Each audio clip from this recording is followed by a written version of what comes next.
A Justiça de São Paulo condenou o humorista brasileiro Léo Lins a 8 anos e 3 meses de prisão. Tem ainda de pagar uma multa de 1,4 milhões de reais e 303 mil reais por danos morais coletivos. Em causa estão piadas consideradas preconceituosas, feitas no especial de stand-up comedy Perturbador, que já tinha sido retirado do YouTube em maio de 2023, na altura com mais de 3 milhões de visualizações. O humorista argumentou então que estavam a igualar expressão artística a um ato criminoso e que a justificação usada para remover o especial podia ser aplicada a 95% dos shows de stand-up comedy. Esta decisão da Justiça foi provocada por um pedido realizado pelo próprio Ministério Público. Na sentença expõem-se piadas do espetáculo que são consideradas declarações depreciativas e injuriosas contra as pessoas idosas, gordas, portadoras do vírus HIV, homossexuais, judeus e negros, inclusive exaltando o período esclavagista como época em que negros gozavam de privilégios. Para discutir este caso e as suas consequências, tenho a sorte de ter comigo Ricardo Araújo Pereira, que, como está de férias e tem apenas uma rubrica diária na rádio, um podcast semanal na SIC, um programa semanal de comentário na SIC Notícias, uma crónica semanal para o Expresso e uma crónica semanal para a Folha de São Paulo. Estava muito livre, bem-vindo de volta ao podcast, Ricardo. Ora, essa, agradeço, muito obrigado. É sempre um prazer vir falar destes temas. Sim, é uma ótima ocasião, não é? Exatamente. Estamos felicíssimos de estar aqui. Humor à primeira vista.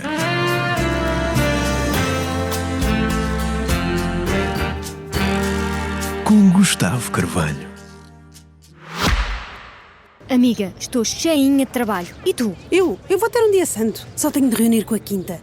E com o catering, o fotógrafo, o videógrafo, os músicos, a florista, a pousada, a celebrante, a designer, a cake designer, o animador, os padrinhos, a maquilhadora, a cabeleireira, a decoradora e os noivos, claro. Depois, tenho a tarde livre. Eish, e como é que vais conseguir fazer isso tudo? Então, quem pode, pode. Com a Vodafone Business, o seu negócio pode tudo. Descubra as soluções smart de colaboração e torne a sua empresa mais produtiva. Together we can. Vodafone Business.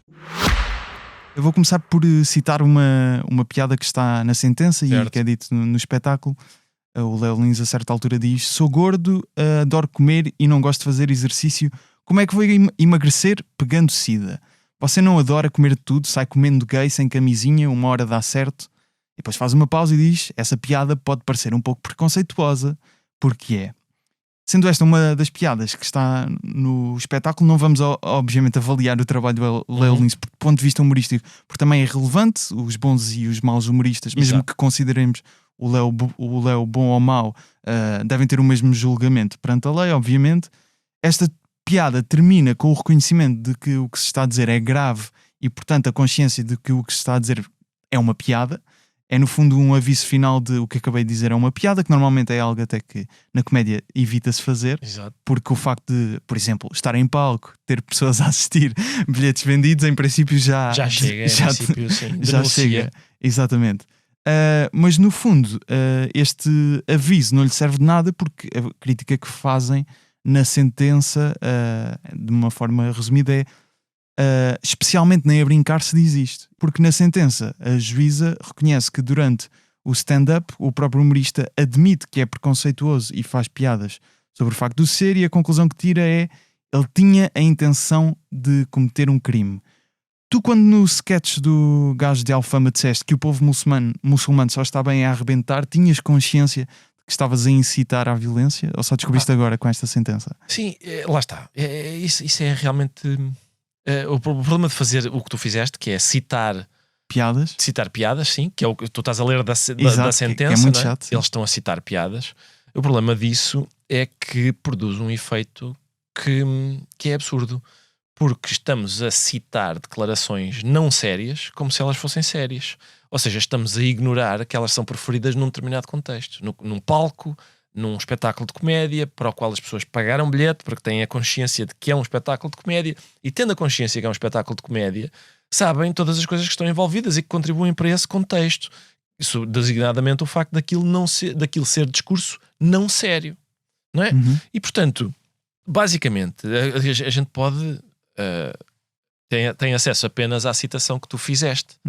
A gente pode tentar imaginá-lo no palco e fazer vários julgamentos sobre a piada que tu leste. Que tem graça, que não tem graça, que é boa, é má, mal construída, bem. Agora, que é criminosa, tenho muita dificuldade em compreender isso, justamente por causa de ser discurso não sério, não é? Isso é decisivo para mim. Mas está subjacente muitas vezes às piadas, e especialmente às piadas do humor negro, o seguinte raciocínio: muitas vezes as piadas, ou eu diria sempre, não são sobre o que aparentam ser. As piadas jogam com o seguinte: o que está subjacente à piada é: viste, quando tu pensavas que eu ia dizer uma coisa sensata, eu disse uma coisa inadmissível. Ou viste como eu, sob a capa de um raciocínio pretensamente lógico, sim, tirei uma conclusão que é horrorosa. Ou seja, em última análise, esse tipo de piada, como por exemplo as do Anthony Jeselnik ou Jimmy Carr. Exato. Tenho aqui uma que pode ajudar a dar um exemplo. Sim. O Jimmy Carr, a certa altura, num programa que se chamava Green Room, pergunta-lhe qual foi a piada mais ofensiva que já escreveste ou disseste, e ele diz: If only Africa had more mosquito nets than every year, we could save millions of mosquitoes from dying needlessly of AIDS. Sim. A piada aqui não é de todo as 69 mil crianças que morrem em África, de acordo com dados da OMS de 2022, devido a doenças relacionadas com SIDA. Mas é o facto de ele nos levar a achar que está a propor até uma solução para este problema real, até à parte em que diz save millions of mosquitoes. Exatamente. Até ali, nós achávamos que a palavra a seguir ia ser children. Exato.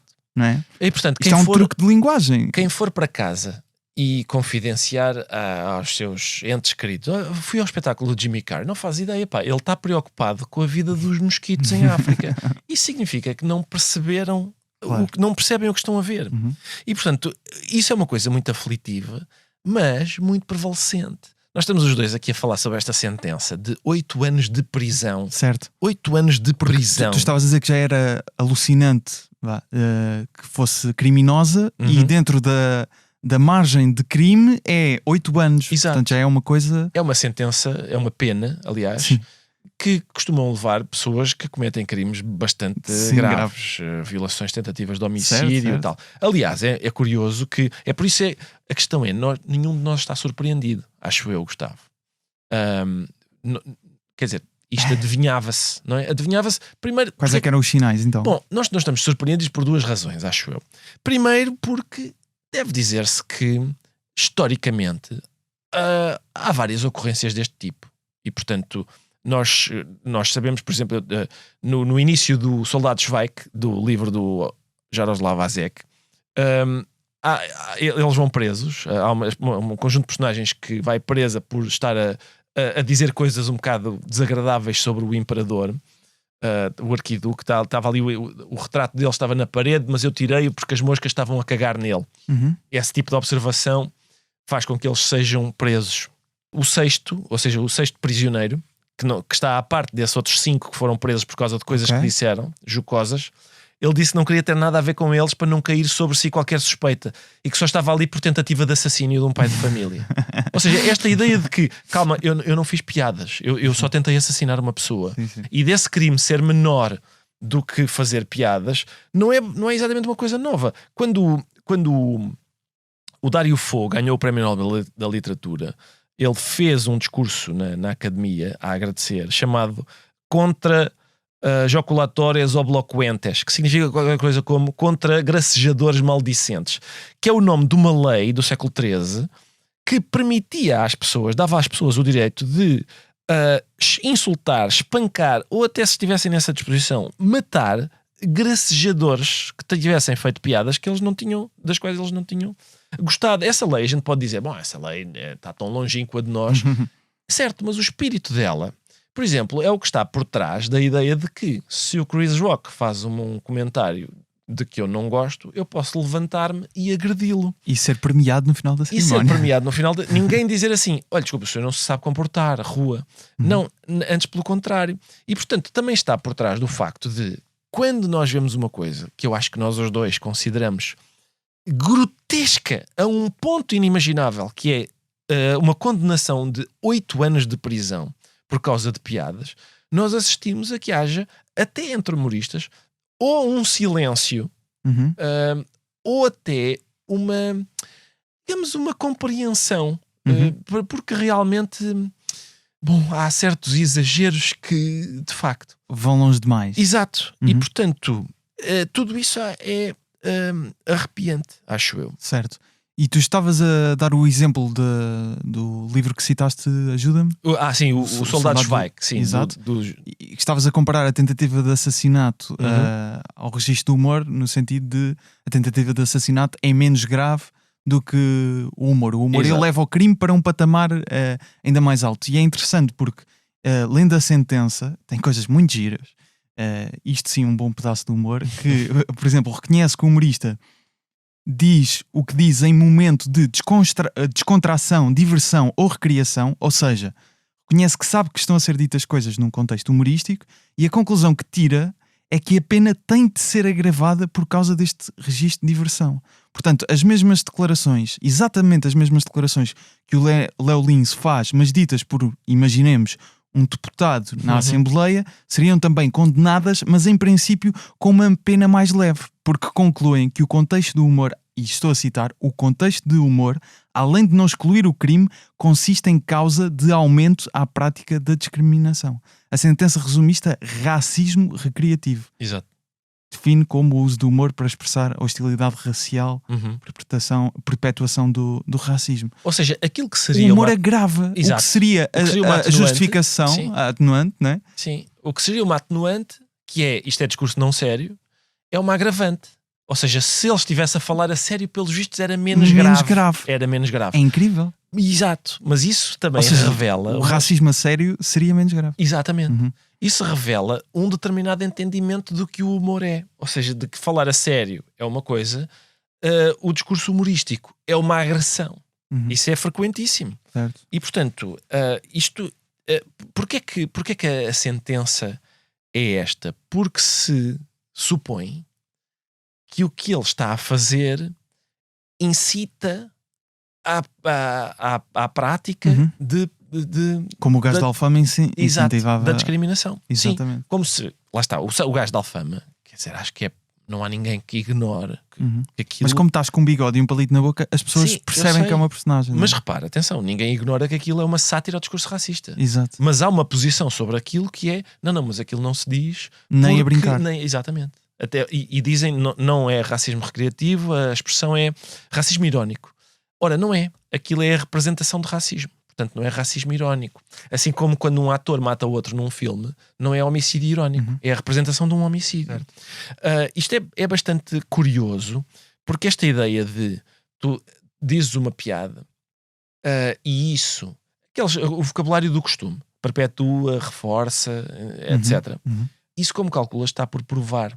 Está por provar que discurso não sério, como por exemplo uma piada, que na verdade significa aquilo de que eu estava a falar há bocado, que é, significa, viste, parecia que eu ia dizer uma coisa sensata e depois disse a coisa mais só para te tirar o tapete, repugnante, sim. Ora, o que a piada está a dizer é que o que eu acabei de dizer é repugnante e portanto é difícil conceber que aquilo possa ser considerado gravíssimo.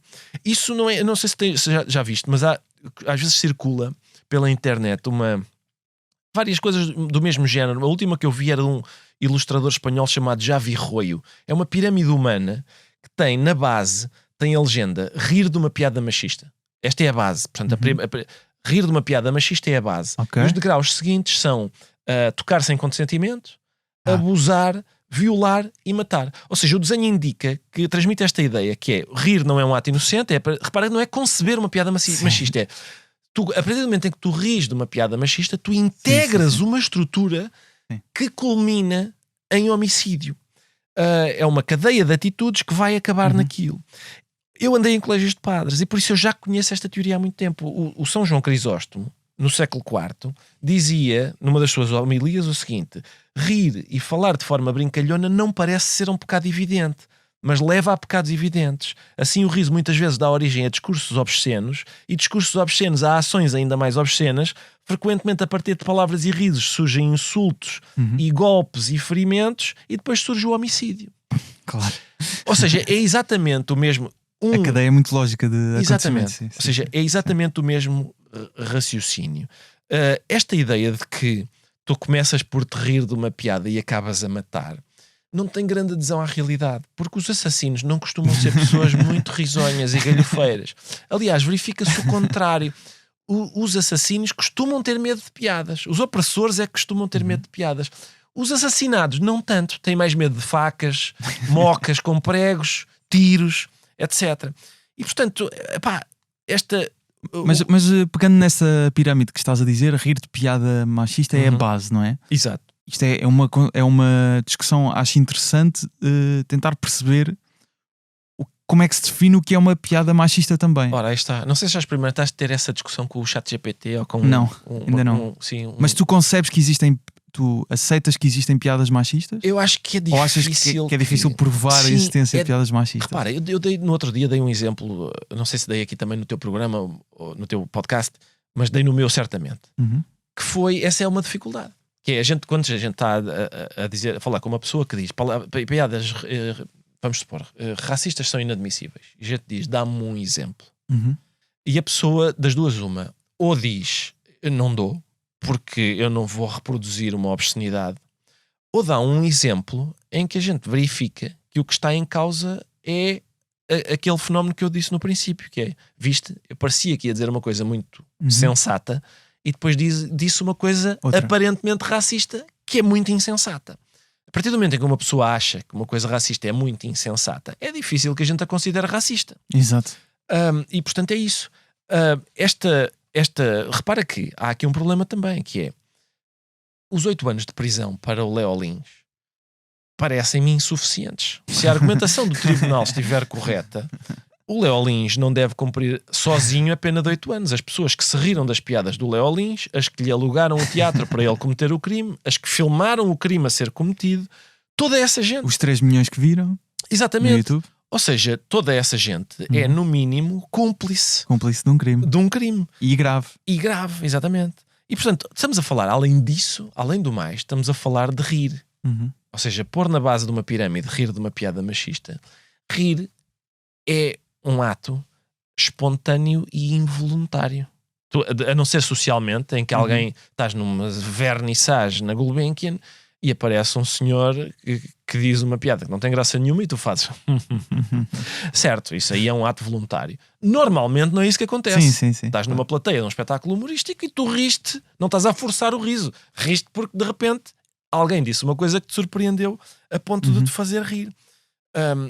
E, portanto... mas há aqui um dos argumentos usados, e eu acho que obviamente nós os dois acho que temos mais ou menos a mesma perspectiva sobre o caso.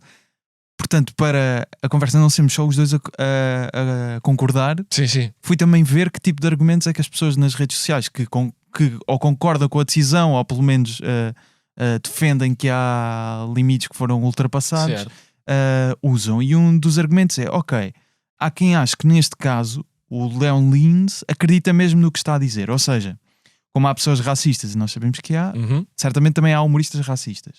E neste caso... os humoristas não existem no vácuo do palco, dão entrevistas, falam, expressam-se politicamente ou o que seja, e então há pessoas que ouvindo estas piadas por parte do Leo Lins acreditam que ele no fundo está a usurpar as funções do humorista para ser racista em palco, ou que numa certa perspectiva ele pode ser racista fora do palco e depois vai dizer aquilo tocando nos mesmos temas em palco e, portanto, ok, isto pode ser uma piada, mas ele de facto é mesmo racista. Isto achas que cria aqui uma zona cinzenta? Eu acho muito improvável que esse raciocínio possa ser demonstrado. Acho muito improvável. Difícil de ser demonstrado. Exato. Sim. Esse é um dos problemas disto, não é? Porque, sim, atenção, exatamente. Difícil de ser esta demonstrado. decisão, felizmente, ainda é passível de recurso, mas o que eu estou a dizer é que é muito significativo que a decisão exista e fundamentada dessa forma, e é significativo o silêncio e até o apoio que encontra junto de algumas pessoas. Assim como no dia seguinte da agressão do Will Smith ao Chris Rock, havia pessoas a dizer, quer dizer... Poxa, jeito. Exato. Sim. E que é uma coisa bastante arrepiante dizer sobre vítimas de crimes. Mas, sim, nesse caso concreto, eu acho muito improvável que isso seja assim. Repare, eu também não... Uma das dificuldades deste caso é... Nós até temos dificuldade em aceder às piadas que estão em causa. Portanto, estamos a discutir um bocado no vácuo. Porquê? Porque os jornais que falam do assunto, por exemplo, a Folha de São Paulo, descreve a sentença, etc., não refere piadas. E imagino que seja pela mesma razão pela qual, se tu hoje quiseres saber como é que são os cartoons publicados por aquele jornal dinamarquês, também tens muita dificuldade em fazê-lo. O artigo da Wikipédia tem uma fotografia minúscula que quando tu aumentas já deixas de conseguir ver, seja o que for. E a razão é a seguinte, tendo em conta que aquilo é um crime, que aquilo é criminoso, a reprodução do crime também é inadmissível. Resultado, nós nem sequer temos acesso fácil às piadas que estamos a discutir. Portanto, estamos a discutir mais ou menos no vácuo. A minha posição é a seguinte: eu tenho bastantes dúvidas, por acaso, não conhecendo o Léo Lins. Exatamente. Nós, aliás, o Léo Lins já veio cá a Portugal, mas conheço o trabalho dele muito à distância, não é? Exato. Mas tenho muitas dúvidas de que ele seja uma pessoa abominável, no sentido em que as piadas dele indicam que ele acha o racismo abominável. Que ele acha, ou seja, o tipo de humor que ele faz, que é o humor negro, indica que quando ele diz aquelas coisas que nós, se as tirarmos do contexto de um espetáculo humorístico, diríamos isto é abominável, significa que ele está a dizer coisas que ele considera abomináveis para nos surpreender. Ou seja, finge que vai dizer uma coisa sensata, diz uma coisa que é abominável. Então vamos para ser mais fácil, se calhar, se ele considera aquilo abominável, em princípio ele não partilha da abominação. Eu acho que não estamos autorizados a tirar essa conclusão. Por exemplo, aquela era que eu ia dizer há pouco, aquela piada do Jimmy Carr que refere ciganos e a Segunda Guerra Mundial. Nós, no fim dele fazer essa piada, não ficamos autorizados a saber nada sobre a opinião do Jimmy Carr sobre aquilo. Aliás, a única pista que temos é que ele acha aquilo abominável. Mas, ou seja, o argumento destas pessoas é que, com base, vamos imaginar, X comediante que vai a um podcast ou dá uma entrevista e nós percebemos a posição dele em relação a certos assuntos, depois se vemos essa posição dele reproduzida em palco, ou se as piadas vão ao encontro da posição dele, melhor dizendo, se as piadas em palco vão ao encontro da posição dele fora, cria-se ali um clima de ok, mas o espectador que fica na dúvida se aquilo é uma piada ou a opinião dele. Será que essa dúvida existe? Quer dizer, vamos supor, os racistas que eu conheço, os ativistas pelo racismo que eu conheço, não costumam dizer eu sou racista e eu gostava de propagar as minhas ideias racistas pela sociedade. O que é que eu hei de fazer? Já sei, um espetáculo de comédia.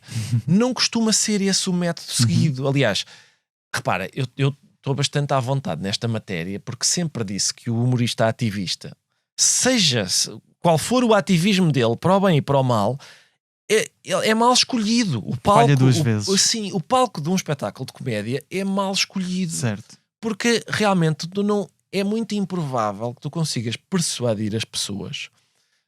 Há, aliás, estudos sobre isso. Normalmente, quando uma pessoa quer fazer uma coisa séria, como, por exemplo, persuadir os outros de que as suas ideias são as melhores, motivá-las à ação, não recorre à comédia. Certo. Não é isso que faz.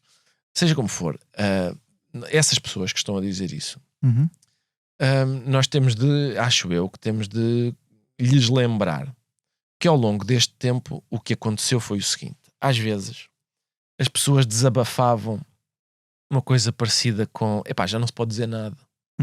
E essas pessoas, havia sempre um idiota que dizia assim: não se pode dizer nada, mas vais preso. Mas essa tinha dois problemas, essa objeção.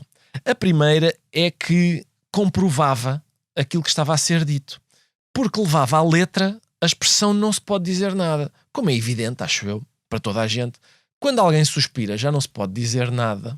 Uma vez que está a articular palavras, ela não está a ser literal. Está a fazer uma versão resumida da frase. Já não se pode dizer nada sem que os outros nos interpretem de uma forma extremamente exagerada, mesmo quando aquilo que nós dizemos é relativamente inocente. Certo. Para não dizerem isto tudo, assim como quando a gente diz hoje perdi a cabeça no trânsito. Como? Se eu estou a ver a tua cabeça aí. É igualmente absurdo colocar esta objeção. E portanto essas pessoas o que iam dizendo era sempre: mas que vais preso? Bom, neste momento já se pode dizer que sim. Há um que vai. Exatamente, que pelos vistos há um. Esperemos que no recurso não aconteça. Esperemos que no recurso não aconteça. A partir até há boas indicações que possa não acontecer. Exato. Felizmente. Mas eu volto a dizer, é significativo. Muito uma significativo. Sentença destas existe. Completamente significativo. E mais do que ela existir, o silêncio e até uma espécie de compreensão da parte dos outros. Acho que a gente tem incorrido aqui num problema que é o seguinte: eu não creio que a nossa sociedade tenha mudado de opinião relativamente à liberdade de expressão, neste sentido, que é, acho que continuamos a concordar todos que o limite da liberdade de expressão é quando as palavras causam dano substancial. Se eu for para a porta da tua casa liderar uma multidão armada de alfaias agrícolas e disser vamos todos atacar o Gustavo para o matar, é aí que a liberdade de expressão para. E eu de facto morrer. Exatamente, ou seja, se houver perigo provável e morrer iminente, ou, pronto, sim, perigo provável e iminente de te causar dano substancial. Exato. Portanto, eu acho que isso não mudou. Eu acho que o que mudou foi a noção de dano substancial. E as pessoas acham que uma piada, um discurso não sério, pode causar dano substancial. Achas que isso tem que ver com, falando do discurso humorístico, vemos um caso muito claro de Donald Trump, como político, usa discurso humorístico, isso é reconhecido, sim. Para rebaixar adversários políticos. As alcunhas que usava sobre Kamala Harris e Joe Biden, por exemplo, e vemos tweets e coisas. Achas que este contexto surge também um pouco disso, que é, atenção, que o humor está a ajudar a eleger ou pronto, lá está, é difícil provar isso, mas de alguma forma a sustentar esta figura de extrema-direita e portanto temos de alguma forma controlar isto, e as pessoas que usam o humor como profissão estão a ideia de que figuras como Donald Trump, por exemplo, recorrem ao humor ou digamos ou a declarações que parecem partilhar com o humor a mesma estrutura, é interessante. Eu não tenho a certeza de que... O que eu acho é o seguinte, é que ele de facto diz coisas inadmissíveis. E há um paralelo, que é, espera-se que o humorista também diga coisas inadmissíveis. Esta questão que é, eu levo-te a acreditar que vou dizer uma coisa muito sensata e a seguir digo uma coisa inadmissível, transgressora, que é uma espécie de corolário absurdo de um raciocínio que parecia lógico ao princípio. E eu admito que há coisas que o Donald Trump diz... Ou seja, o Trump diz porque acredita no que diz e o humorista diz porque não acredita no que diz. Exatamente, eu acho que é isso. Mas a aparência é de que o tipo está a ser... É de que aquele... Olha, este é também um javardo. E a minha profissão também implica, de um certo modo, ser javardo no palco, fazer raciocínios que não são que são absurdos, incorretos, estão para além da lógica, subvertem a lógica. Ou seja, as piadas são quase sempre sobre, por exemplo, sabes aquela uma piada muito, enfim, que deu grandes problemas à Sarah Silverman. Dos deuses, sim. Não, aquela sobre ser convocada para ser jurada num... então não me lembro dessa. Sim, ela disse, eu fui convidada para ser jurada num julgamento e eu não quero ir. E então eu pensei, se calhar vou escrever naqueles inquéritos prévios que eles fazem às pessoas, vou lá pôr uma coisa inadmissível. E uma amiga minha sugeriu que eu pusesse I hate niggers, mas eu seria incapaz de fazer isso. E então escrevi I love niggers. Ou seja, a piada é sobre a Sarah Silverman. É sobre ela não perceber como é que a linguagem funciona e que a partir do momento em que usas aquela palavra, não interessa se antes tu dizes I love ou I hate. Não interessa. A piada é sobre isso e tem de ser aquela palavra a ser usada, porque aquela palavra é a principal abominação. Tem de ser a palavra mais horrorosa para tu perceberes que o que está em causa é que a primeira parte da frase não interessa. Portanto, qual é que achas que foi a reação das pessoas a essa piada? Achas que tiveram este entendimento do que ela estava a dizer? Desconstruíram, claro, logicamente. Ou disseram apenas, não se pode dizer essa palavra. Pois, claro. Um outro argumento contra, no fundo, a favor desta decisão, aliás, por exemplo, é dito na sentença e em vários comentários que tenho lido nas redes sociais, que a liberdade de expressão não é ilimitada, e nós de facto reconhecemos que não é ilimitada porque está na lei, que não é limitada, a lei estabelece esses limites. O contra-argumento depende do contexto em que é dita, que é o que normalmente nós dizemos, mas há pessoas que acreditam que, independentemente do contexto, há certas coisas que não devem ser ditas. Sim. Mas depois há várias formas de provar o contrário. Por exemplo, a música do filme The Producers, The Springtime for Hitler, se virmos só o número musical, é uma apologia ao nazismo, no fundo. Muito bem encenada e pronto, não é? Aquilo fora de contexto pode parecer uma apologia ao nazismo. Dentro do contexto, que é um musical criado para ser o menos rentável possível, não é? Ser um fiasco comercial, aquilo já passa a ser justificado. Portanto, obviamente o contexto é importante. Há ainda um fator que é o humor, tendo em conta o tipo de arte que é, de expressão que é, ainda parece gozar de menos restrições, por exemplo, uma latitude maior. Por exemplo, recentemente o artista Kanye West publicou uma canção chamada Heil Hitler, que as plataformas de streaming como YouTube, Spotify decidiram que não ia ao encontro das regras que estipulam e removeram a canção das plataformas por sentirem que era de facto uma apologia ao nazismo. Esta questão do contexto aqui... Sim, repara, quando a objeção, atenção que a liberdade de expressão não implica que se pode dizer tudo, é uma objeção que é feita contra um espantalho. É sério, ninguém usa esse argumento. Não há ninguém que não saiba que a liberdade de expressão tem limites. Não há ninguém que não saiba. Não há ninguém que diga assim: eu por acaso acho que ameaças de morte deviam valer, por acaso eu acho que o incitamento à violência provável e iminente eu não conheço ninguém que diga isso.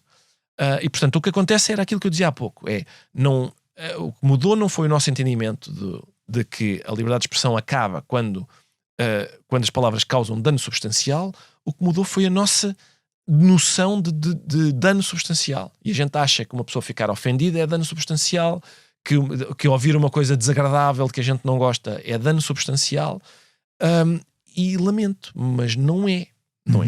Há várias atenuantes a este caso que, por alguns artigos que li na imprensa brasileira, a juíza que condenou o Léo Lins ignorou a decisão do Supremo Tribunal Federal que beneficiava o humorista anteriormente da retirada do espetáculo do YouTube. Portanto, um tribunal superior tinha ido contra a decisão do Tribunal de São Paulo, se não estou em erro.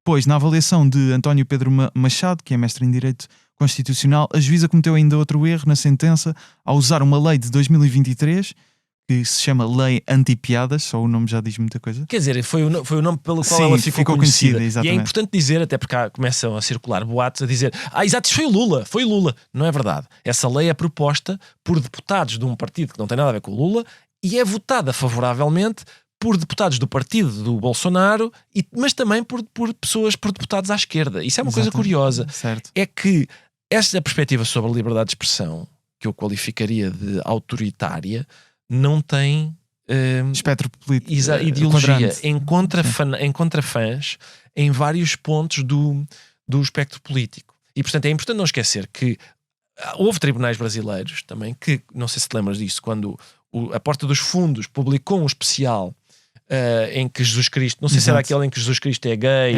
acho que sim. Eles levaram com coquetéis Molotov, ou seja, um ato de violência, e o tribunal decidiu retirar o especial para acalmar os ânimos. Ou seja, não foi vamos tentar punir os criminosos que estão a fazer isto, vamos tentar, ou seja, é aquilo que os ingleses, quem fala inglês chama the heckler's veto. Significa, o heckler é aquela figura que nos espetáculos de stand-up, nos bares, interrompe para protestar. Exato, para protestar, para fazer calar o comediante. É dar-lhe o poder de veto. É o estúpido que... Esse é o problema daquelas coisas das pessoas que dizem assim: bom, nem neste contexto estas coisas devem ser ditas, porque há pessoas que não vão entender que é ironia e por isso vão supor... É um paternalismo. Exato, é um paternalismo sobre essas pessoas, e pior, é atribuir às pessoas que não percebem o que está a ser dito, que não sabem interpretar texto, que não compreendem figuras de estilo, que não percebem que o gajo da Alfama é uma sátira ao discurso racista, não é discurso racista, embora esteja a imitá-lo, é atribuir a essas pessoas o poder de decidir o que é que pode e não pode ser dito no espaço público. Exato. Atribuir àqueles que não percebem, não sabem interpretar texto, não sabem,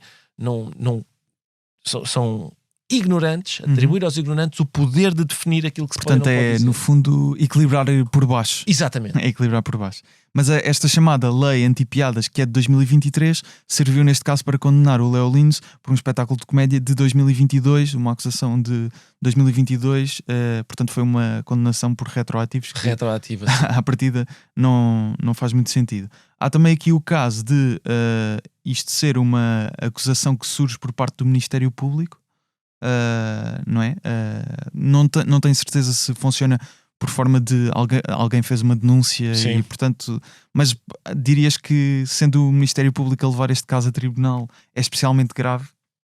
Sim. Porque é o Estado, não é? Exato. Ou seja, conhecemos casos em que pessoas ficaram ofendidas por piadas sobre si ou Sim. sobre um grupo no qual acreditam que se inserem. Mas normalmente, apesar de tudo, é diferente aqui. É um processo cível esse. Isto é um processo de crime, ou seja, isto é prisão. Nós daqui a 10 dias vai começar o julgamento do século também em Portugal. Joana Marques que opõe, versus Nelson e Sérgio Rosado. Que opõe Joana Marques aos anjos. Certo. Vamos acompanhar. Esse não é um processo criminal. Ou seja, a Joana não pode ir parar à prisão. Infelizmente. Infelizmente, é uma pena. É uma pena. Seria merecido e seria até higiênico para a nossa sociedade. Sim. Mas aqui não é esse o caso. Isto é um processo. Portanto, as pessoas que estão a manifestar compreensão relativamente à sentença, é importante terem consciência daquilo em relação ao qual estão a ser compreensivas. É crime o que ele fez. E de acordo com este tribunal, ele seria punido com pena de 8 anos de cadeia. Eu não sei, as pessoas se calhar já não se lembram não sabem exatamente o que é que 8 anos de cadeia significa. Por piadas. Este tipo de coisa, 8 anos de cadeia por piadas, não é próprio de regimes democráticos. De todo, sim. E isto é próprio daqueles outros onde regimes. Não se pode mesmo fazer piadas. Exatamente, que a gente conhece. Sim. Isto é absurdo, é impensável num regime democrático. E, no entanto, há pessoas que só podem ter uma inclinação autoritária. Não há outra hipótese. Que dizem, bom, realmente, sim, consigo conceber essa ideia de 8 anos de cadeia por piadas. Há uma coisa que o Anthony Jeselnik diz, ele também é conhecido, lá está, por fazer piadas muito negras com temas sensíveis. Ele diz que great comedians get away with it. Atenção que ele, para dar o contexto à afirmação, ele usa isto para falar de humoristas que, à primeira crítica do público, gritam censura, que também acontece, também há humoristas que se atiram para o chão. Sim. Não é o caso aqui. Aqui são 8 anos de cadeia. Exatamente, mas tu acreditas nesta afirmação de great comedians can get away with it? Não acredito, até porque depois tínhamos que discutir o que era great comedian e get away with it também. Sim, e get away with it. Se por exemplo, se o Jimmy Carr é um pequeno comediante ou é um grande comediante? É que o especial de Natal dele, o governo conservador inglês quis suprimir uma piada que lá estava. Pois. O governo conservador inglês. Até porque aqui o Jeselnik refere-se mais a ações do público, ou os hecklers de que falávamos, do que propriamente, de repente, o Estado. O Estado. É que estamos a falar do Estado. E o Jeselnik, ainda por cima, também tem boa imprensa, porque quando está fora do palco diz umas coisas muito agradáveis que fazem com que determinado tipo de multidão não fique sem vontade. Aí, milagrosamente, de repente, em relação ao Jeselnik, milagrosamente, as pessoas compreendem que o que ele está a fazer é uma espécie de relojoaria verbal, que é um truque, que é um truque humorístico, é levar as pessoas a acreditar que vai dizer uma coisa sensata. Aí entra aquilo que eu estava a dizer de como funciona fora do palco, como as pessoas o percepcionam fora do palco. Sim, claro. Mas a ideologia política que ele tem, como se exprime em relação a estes temas. Mas uma pessoa não tem obrigação nenhuma de andar a fazer esse caveat fora do palco, a dizer, atenção, eu sou boa pessoa, aquilo que eu digo no palco têm de compreender que é, digamos, uma estratégia humorística para surpreender. Não, ninguém tem. O humorista pode estar escondido numa cabana, numa montanha, e ninguém saber nada sobre o que ele pensa. Isso não é certo. Encontrei um tweet que dizia, isto é resposta a um tweet que defende o Leo Lins: se fosse sobre os especiais do igualmente desprezível Danilo Gentili, eu concordaria. Se fosse sobre o Rafinha Bassa, eu concordaria. Se fosse sobre um comediante ruim, ofensivo, idiota, mas um comediante, o Leo Lins é um racista remunerado. E isto é uma parte que também está na sentença. Há uma agravante também pelo facto de ele ter ganho dinheiro com o especial de YouTube, ter sido provado de ele ter lucrado. Ou seja, além de estás a fazer num contexto humorístico, é uma agravante. O facto de ser a tua profissão, ou seja, à partida já há um contexto em que as pessoas conhecem o trabalho dele e sabem que é humorista. Exato. Também é uma agravante. Sim, e atenção, isso é frequente. Aliás, no processo contra a Joana Marques, os advogados dos Anjos também a acusam de ser profissional. De ser profissional, sim, de faturar. Você é profissional de piada. Exatamente, de faturar à custa da certo. Desgraça dos outros, das agressões que lhes inflige. Na sentença, o Léo Lins, entretanto, publicou um vídeo no YouTube com um vídeo de 10 minutos mais ou menos a falar sobre o caso. Deixa-me só dizer isto, que antes disso, que é, às vezes há pessoas que dizem essas coisas do género, bom, se fosse com este eu concordava, se fosse com aquele, isso é impossível, não é? Claro. Isto não pode ser.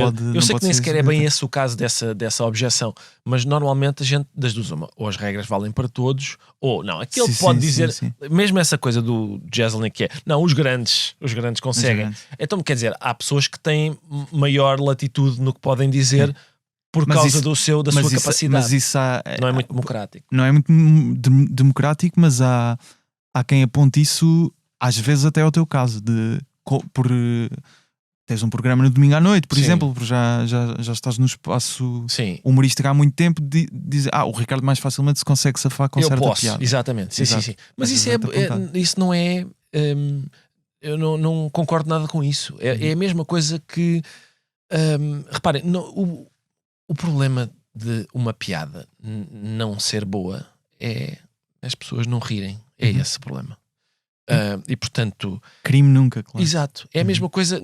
Imagina que estávamos aqui a discutir sobre cantores e dizemos, não, este gajo é mau cantor, por isso ele devia ir preso. Os bons cantores não. Os bons cantores até conseguiriam cantar esta canção. Mas o mau cantor, ele desafinou um bocado. Por isso cadeia, sim. Cadeia.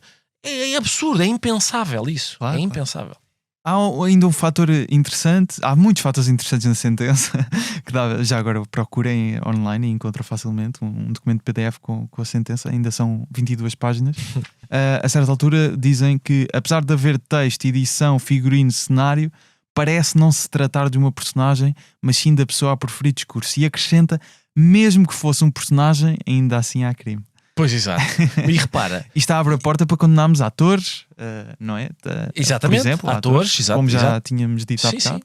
Mas repara, isso é muito curioso, essa opinião do tribunal. Como, aliás, na sequência de outras que tu já leste. O parece também é interessante. A história não, porque isto, atenção, é que parece que é mesmo ele que está a dizer isso. Exato. É esse o objetivo. O objetivo é a mesma coisa que dizer assim. Ouve lá, Gustavo, vou-te contar uma piada que tu vais achar hilariante. Esta é a pior maneira de dizer alguma coisa. Certo. O ideal é eu dizer assim, Gustavo, sabes que uma vez eu chego a um bar e de repente e estou-te a contar a mesma coisa sem tu perceberes que eu te estou a contar essa coisa. No fundo, ele está a ser prejudicado por ter feito um bom trabalho. Por ter feito o seu trabalho. Na entrega, não é? Exatamente. Por ser credível. Olha, ele parecia mesmo estar... Claro que ele parece mesmo estar a acreditar, senão aquilo não funciona. Vi também um humorista brasileiro dizer no Twitter que piadas que incitam crime têm de ser combatidas. Tu frequentemente escreves piadas que incitam crimes? Não? Eu gostava que ele me desse exemplos. A questão é essa. As pessoas às vezes parece que a liberdade de expressão de repente é desconsiderada. Quando não é. É a liberdade fundadora. E portanto, qualquer pretexto para a limitar tem de ser muito bem documentado. Claro. É por isso que aquilo que está na lei é quando causa dano substancial, provável e iminente. Agora, isto incita, mostra. Sabes aquele caso por exemplo, o Bill Burr diz que uma vez foi a um bar e tinha um cartaz na parede a dizer assim: "We like our beer like we like our violence, domestic." Ou seja, em português não funciona, mas seria qualquer coisa parecida com caseira. Exato. Gostamos da cerveja como gostamos da nossa violência. Tem que ser feita em casa. Exatamente. Quão provável achas, é isso que o Bill Burr diz, quão provável achas que um tipo se sente no bar, olhe para o cartaz e diga assim: exatamente, eu vou chegando a casa, vou espancar a patroa. Repara, Alguém tem de me demonstrar uma relação, aquela ideia do porque isto perpetua, porque isto reforça. Mostra-me. Mas achas que isto também surge no contexto de, claramente no Brasil acontece muito como nos Estados Unidos, de esquerda a direita, e às tantas, estavas a falar do silêncio de alguns humoristas, pessoas da área, que de repente, lá está, por alguns comentários que vi nas redes sociais, às tantas era...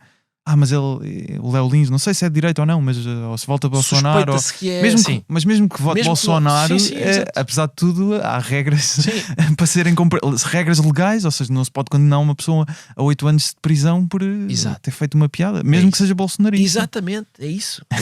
É indiferente para o caso. Claro. É indiferente. Se ele é do Flamengo, é indiferente. Se vota no Bolsonaro. Não, quer dizer, ser do Flamengo. Ser do Flamengo eu diria que é simpático. Clubes brasileiros têm muitas quesilhas. Tinha uma tia que morava no Rio de Janeiro que me disse que o equivalente ao Benfica era ao Flamengo no Rio de Janeiro, e por isso, em princípio. Então, de facto, devia ser para isso. Ao Clube do Povo. Ricardo, bem, o caso é mesmo extenso e vamos ver o que é que acontece nos próximos episódios deste caso. Muito obrigado por teres regressado ao Humor à Primeira Vista. A hora é essa. Para discutir este assunto do Léo Lins. Eu acho que sou o convidado residente, não é? Para este tipo de questão. Por mim, sim. Estás à vontade. É isso, Esperemos então que mais humoristas sejam condenados para voltar aqui à conversa.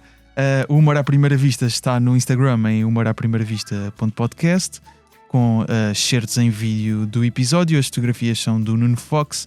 A fotografia do logótipo é do José Fernandes, com o design do Tiago Pereira Santos.